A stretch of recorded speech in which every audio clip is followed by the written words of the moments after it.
Wa dzarul ladzina yulhiduna fi asma'ihi sayujzauna ma kanu ya'malun.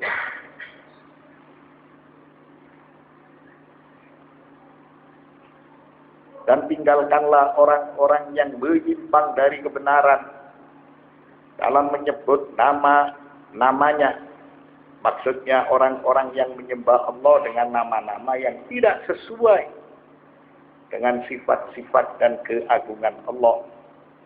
Nanti mereka akan mendapat balasan terhadap apa yang telah mereka kerjakan.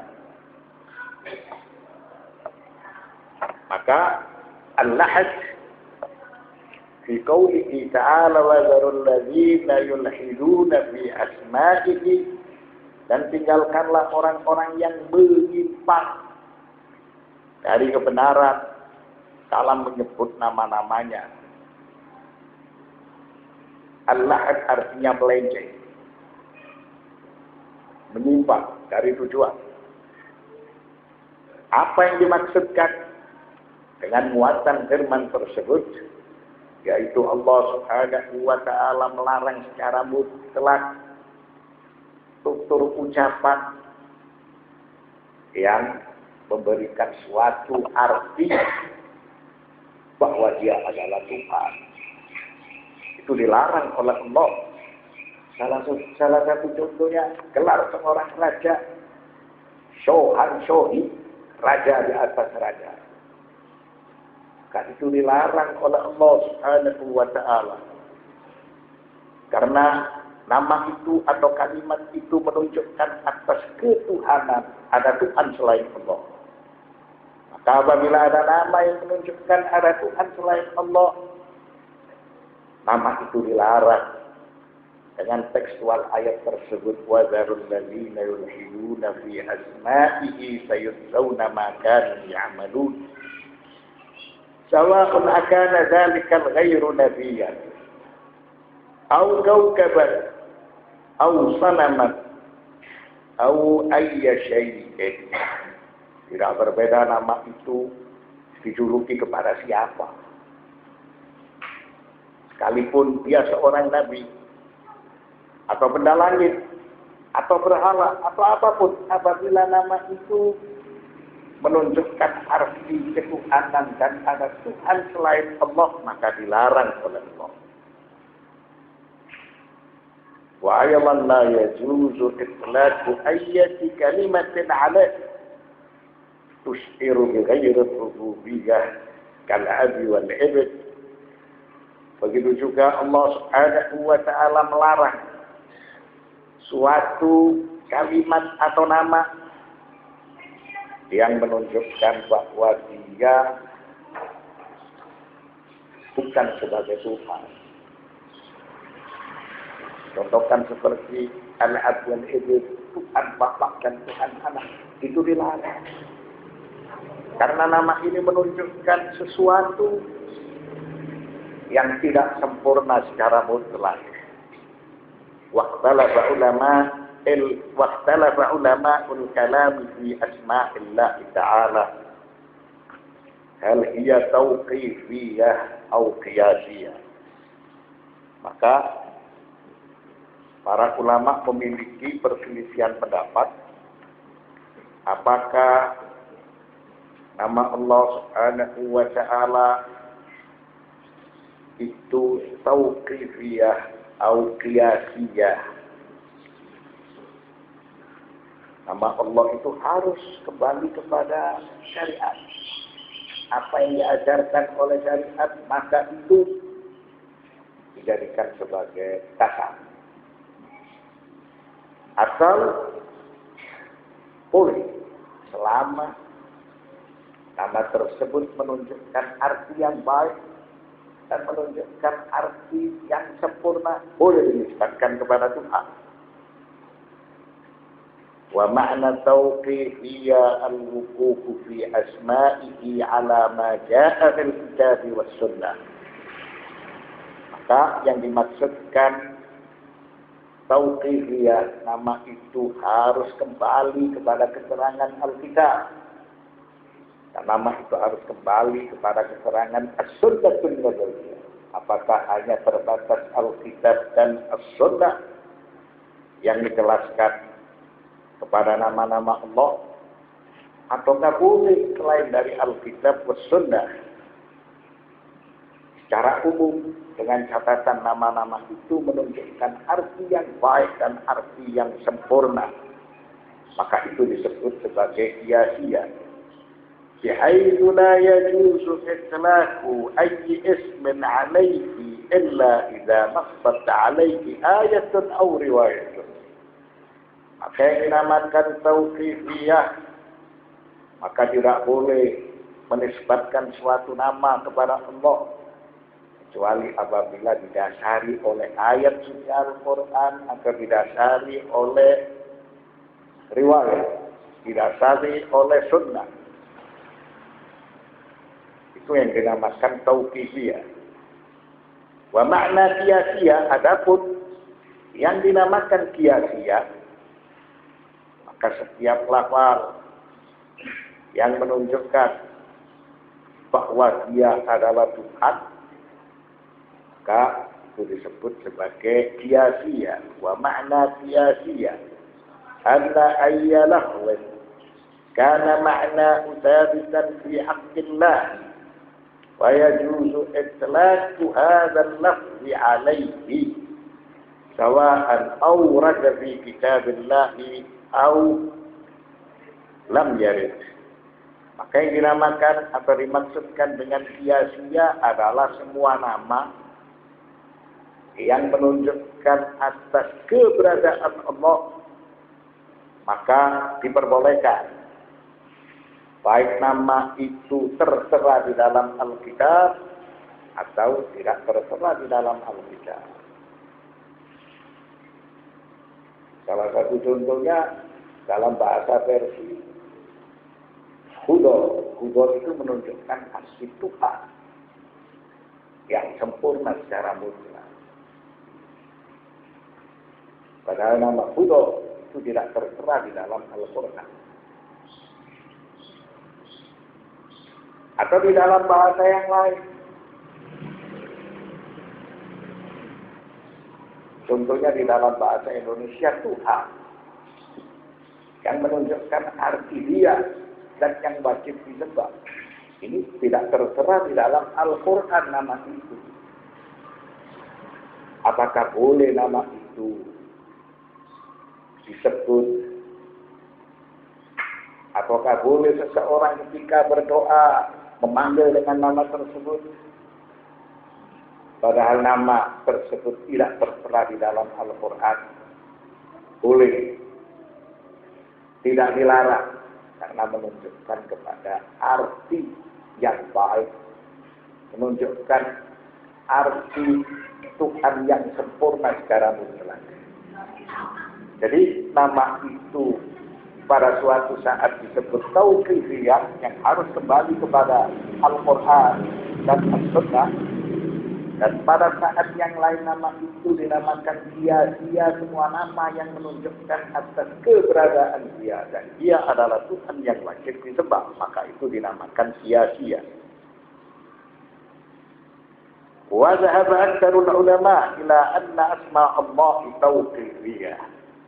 Mayoritas dari para alim ulama, mereka meyakini atau membenarkan nama itu harus ditentukan oleh Alkitab dan As-Sunnah. Harus didasari oleh Al-Quran atau didasari dengan sabda-sabda Nabi Muhammad sallallahu alaihi wasallam.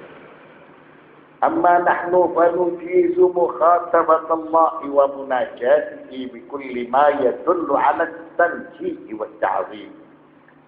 Adapun kami berpendapat boleh menyebut nama yang menunjukkan arti Tuhan, menunjukkan arti zat yang wajib disembah dengan semua nama.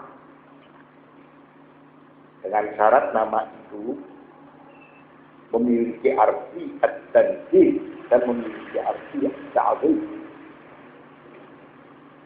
Nama itu suci dan nama itu agung, nama ini dibenarkan, diperuntukkan kepada al-ma'bud, diperuntukkan kepada zat yang wajib disembah. Sawa'un awrada lahu dzikran fil Qur'an wal hadits am lam yarid. Jadi nama yang menunjukkan arti dia yang wajib disembah, yang sudah menunjukkan arti suci, dan yang sudah menunjukkan arti aku, tertera di dalam Alkitab, tertera di dalam Al-Hadis, atau yang tidak tertera di dalam Alkitab dan Al-Hadis. Contoh di dalam bahasa versi Hudo, itu artinya Tuhan. Atau contoh di dalam bahasa yang lain. Seperti kita mengartikan zat yang wajib disembah adalah Tuhan, itu boleh, sekalipun tidak tertera di dalam Alkitab dan Al-Hadis. Wala namna'u illa amma mana Allahu anhu. Kita tidak boleh melarang sesuatu kecuali sudah jelas sesuatu itu dilarang oleh Allah Subhanahu wa ta'ala. Mengapa? Amalan bil mabda'il qa'il.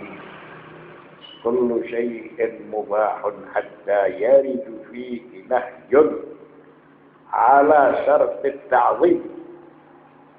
Karena kaidah al-usuliyah menjelaskan segala sesuatu itu boleh bagimu, mubah bagimu, sehingga ada larangan yang jelas. Kalau sudah ada larangan yang jelas, maka tidak diperbolehkan lagi. Selama belum ada larangan yang jelas, segala sesuatu itu mubah bagimu. Dengan syarat nama yang menunjukkan kepada al-ma'bud, zat yang wajib disembah itu tentunya memiliki arti yang suci, memiliki arti at-ta'zim, tidak memiliki arti yang kotor. Nisbatkan sesuatu yang kotor kepada dia, itu dilarang. Hadza ma taqtadi al-usul wal qawaid al-ilmiyyah ad-diniyah. Maka itu semua sesuai dengan kaidah al-usuliyah, sesuai dengan tuntunan agama. Mengapa diperbolehkan? Diperbolehkan karena sesuai dengan kaidah-kaidah yang berdasarkan ilmu. Dan diperbolehkan sesuai dengan tuntunan agama. Selama nama itu menunjukkan arti al-ma'bud, maka diperbolehkan nama itu disebut. Dengan syarat nama itu sendiri memiliki arti at-ta'zim. Bil'ilafati ila ijma'il ummah qadiman wa haditha fi kulli zamanin wa makanin. Maka tentunya keterangan tersebut sesuai dengan ijma' para ulama dulu sampai sekarang dan berlaku pada setiap zaman serta berlaku pada setiap tempat.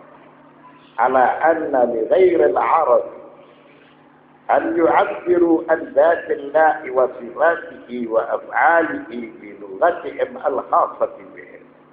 Sudah menjadi fakta, selain dari bangsa Arab, mereka menyebut zat Allah Subhanahu wa ta'ala, menyebut sifat-sifat Allah, dan menyebut af'al Allah itu dengan bahasa mereka.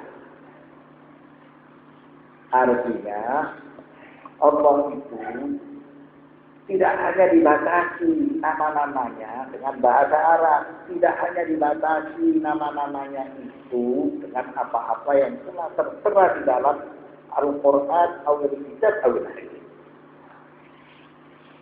Maka semua nama yang menunjukkan atas keberadaan dia yang wajib disembah, maka itu diperbolehkan. Inilah yang dinamakan sia-sia.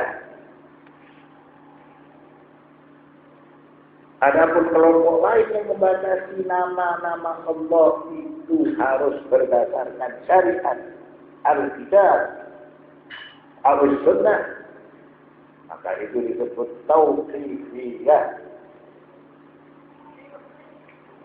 Dan akhir sebagian berpendapat sesuai dengan pendapat tauqifiyah, sebagian yang lain sependapat dengan sia-sia. Wa mimman khalaqna ummatun yahduna bil haqqi wa bihi ya'dilun. Dan di antara orang-orang yang kami ciptakan ada umat yang memberi petunjuk dengan hak. Dengan yang hak itu pula mereka menjalankan keadilan. Maka semua manusia tidak berbeda yang mukmin atau yang kafir, yang baik atau yang tidak baik, maka tentunya semua mengetahui arti yang benar dari yang salah, yang hak dari yang batil. Wa bi'ibaratin ahra, orang-orang yang beriman itu bisa dibedakan dengan orang-orang yang fasik. Orang-orang yang bertakwa itu bisa dibedakan dengan orang-orang yang tidak bertakwa. Orang-orang yang percaya kepada Allah atau yang berikrar dengan dua kalimat syahadat bisa dibedakan dengan orang-orang yang tidak berikrar dengan ucapan dua kalimat syahadat. Ayat ini menjelaskan, wa mimman khalaqna ummatun yahduna bil haqqi wa bihi ya'dilun. Dan di antara orang-orang yang kami ciptakan ada umat yang memberi petunjuk dengan hak. Dan dengan yang hak itu pula mereka jalankan keadilan. Jadi tidak semua mereka akan masuk neraka. Ada di antara mereka yang beriman, ada di antara mereka yang memberi petunjuk, dan ada di antara mereka yang menjalankan keadilan. Mereka itulah yang akan dimasukkan ke dalam surga oleh Allah Subhanahu wa taala. Sallallahu ala sayyidina Muhammadin wa alihi at-tayyibin at-tahirin walhamdulillahi rabbil alamin.